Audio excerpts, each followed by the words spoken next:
ആരോഗ്യം ഒരു ശീലമാണ്. ആ ശീലത്തിന് പൊതുജീവൻ നൽകുന്ന മാസമാണ് കർക്കിടകം. പ്രകൃതിയുടെ ഔഷധക്കൂട്ടും ആയുർവേദത്തിന്റെ അറിവും പാരമ്പര്യ ചികിത്സാ രീതികളുടെ കരുത്തും ഒരുമിക്കുന്ന ആരോഗ്യ യാത്രയാണ് ഇനി.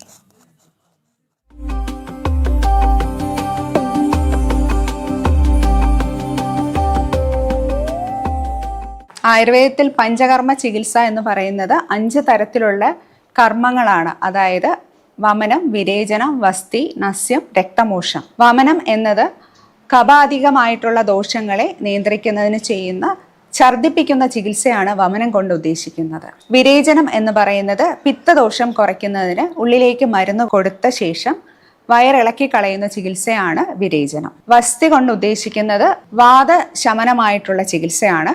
ഏറ്റവും ശ്രേഷ്ഠമായിട്ടുള്ള ഒരു പഞ്ചകർമ്മ ചികിത്സയാണ് വസ്തി.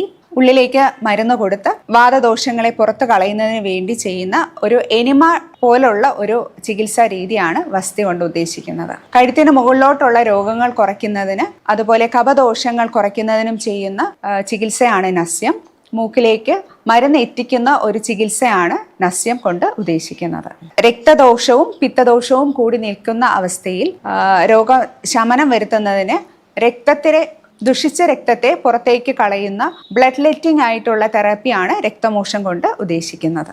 ഇവ 5 കർമ്മങ്ങളാണ് പഞ്ചകർമ്മ ചികിത്സ വഴി ഉദ്ദേശിക്കുന്നത്. നമ്മുടെ ശരീരത്തിൽ ഉണ്ടാവുന്ന ദോഷങ്ങളെ പുറന്തള്ളുന്നതിന് ആദ്യം എണ്ണയിട്ട് കിഴി നൽകി അതുപോലെ ധാര പോലെയുള്ള ചികിത്സകളെല്ലാം ചെയ്ത് ശരീരത്തെ റെഡിയാക്കിയതിന് ശേഷമാണ് ഇത്തരത്തിലുള്ള പഞ്ചകർമ്മ ചികിത്സകൾ ചെയ്യുന്നത്.